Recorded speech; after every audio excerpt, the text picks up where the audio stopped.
pretty soon we'll be harvesting fresh homegrown tomatoes as well.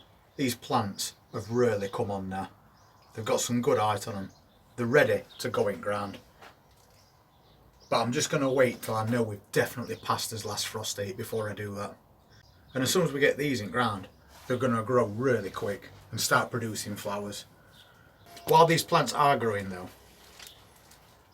if these are full-size tomato plants that you've got and not dwarf bush varieties, then you need to keep your eye out for those.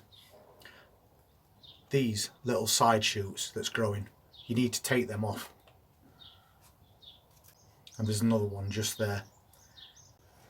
Get rid of these side shoots.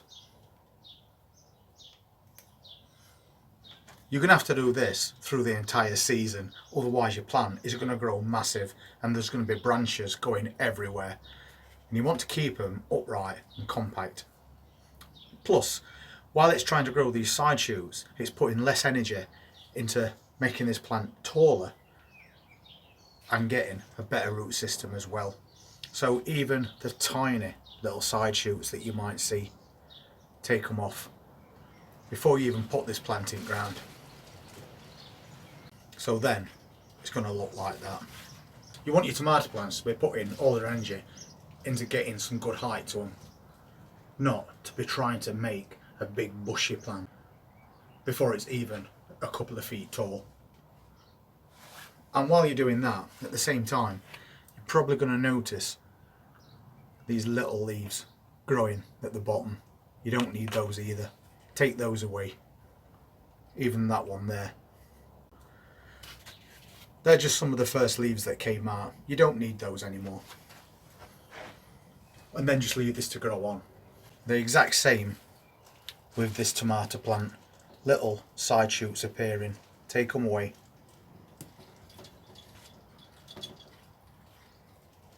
Those there are the very first leaves that ever came out from this plant when it germinated. You don't need those anymore, so get rid. Then trim those side shoots away at the same time. Quick and easy, and that plant's done. This one is what's called a bush tomato, and they're called cherry falls. So they grow to probably about that high and they bush outwards, and they set the flowers all at the same time and then start growing into your tomatoes. So these plants haven't got as long a lifespan for producing fruit as your full-size tomato plants. So if you're growing any bush tomatoes or dwarf tomatoes, don't take those side shoots off. You need this plant to produce as many branches as it possibly can. So for these type, they stay untouched. You can still, however, take away little leaves from bottom, so that when you're watering this plant, the foliage is not getting splashed, because that can cause damp problems. But other than that, that plant stays exactly how it is. So that's why it's worthwhile knowing exactly what type of plant that you're growing, whether it's a determinate or it's an indeterminate. An indeterminate plant is all your bush or dwarf varieties, and an indeterminate are your vining tomato plants that could grow to height of this greenhouse if you left them to do that. So as long as you know which plants you're growing this year, we'll tell you exactly how to treat these plants before you even put them in ground or in containers. Always worth knowing. And once they get to that size, just start to give them a bit of diluted tomato feed once every 2 weeks. But don't overdo it, and definitely don't give it to really small plants, because you could burn roots on your plants before they even get established. We have also got smaller tomato plants like these, and even at that size you can see all these little side shoots appearing. If you see them, just take them away like you would do a bigger plant. It's going to help that plant grow bigger, faster.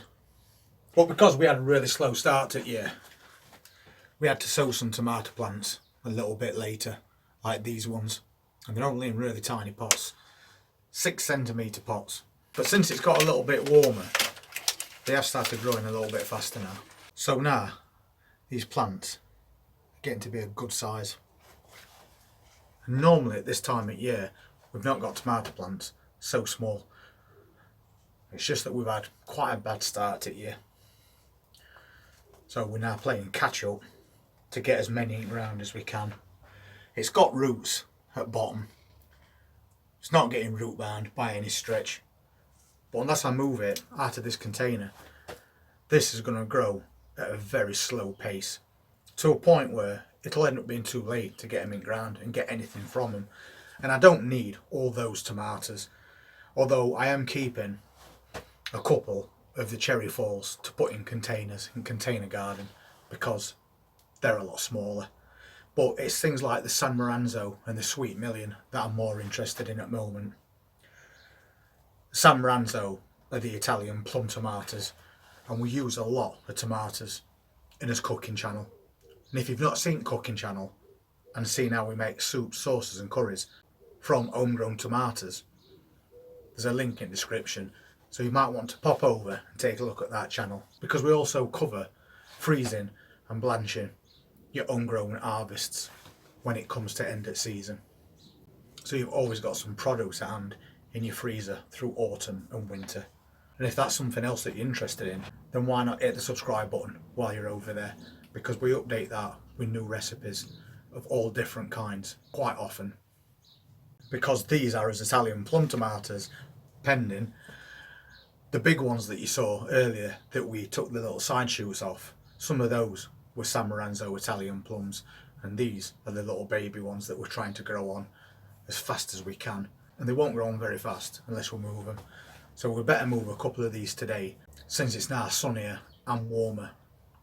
And they should soon put on enough size to be able to put them in ground or in containers. We only need to move them into 9cm pots, and they'll soon start putting some good size on. And I always find the easiest way to pot on is to just fill a pot, but don't press it down.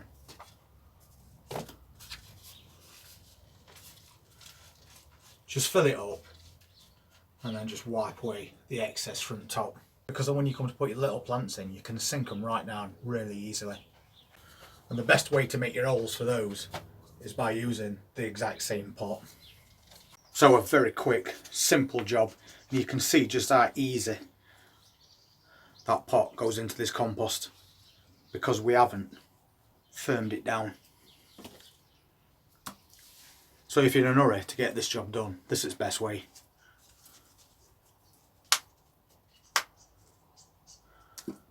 Because then we can just take those plants out, let a little bit of that compost drop from the bottom to expose those roots, and drop it straight in like that, and then firm it in. And of course we always add a little bit more compost around that stem and bury some of it, because then it's going to get brand new roots coming from that stem, and then you're going to get an even stockier, stronger plant.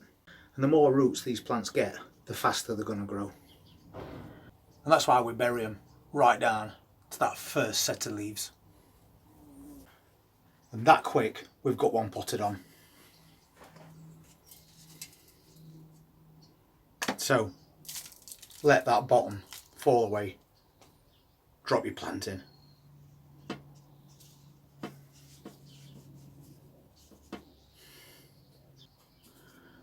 Fill around that edge and then firm it all down. And that's another one done. If you're a little behind as well with your tomato plants, as I'm sure quite a lot of people are, there's still plenty of time to get them growing on ready to plant out before end of May. Even if they're in tiny little containers like that, it takes a couple of minutes to move them into 9cm pots. Now those plants are going to grow a lot faster. But these are the ones at this size that you don't want to be giving any tomato feed, not just yet. Just water them, but not over water them. Let them grow on into bigger, better, stronger plants, because now they've got all the sun and the light that they need. And you saw exactly how many I've got still to pot on. So for the rest of this afternoon, that's what I'm going to be doing. We'll get them all moved out of those little pots, put them in 9 centimetres, and then we know that job is done. And then it's just a time thing, waiting for them to get big enough to put them in that ground. And we don't really need to think about doing that until the 3rd to 4th week of May, because then we know we've definitely passed as last frost date. And by which time, hopefully, they'll be that size. If it's something you've not done yet, get them out of little pots or out of little cell packs, get them into their own pots and get them growing on. Plant them a little bit deeper to encourage more root growth. And by June, we're all going to have greenhouses and containers full of tomato plants. And then I'll be spending the rest of the afternoon making up a big batch of chili con carne. And I'll be using frozen packs of tomato sauce from last year's harvest. Tomatoes that we picked, and we blended those tomatoes whole, and then we forced them through a sieve so we could extract pure tomato sauce. And we've got flat pack freezer bags of those, all in rows in freezer.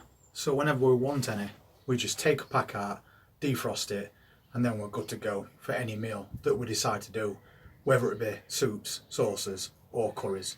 So it's a very good reason to get these tomato plants growing and get ready for that 2023 tomato harvest. And if you're interested in seeing what we're going to be doing over the weekend, please hit that subscribe button and press that notifications bell. And we look forward to seeing you on the next one. Take care.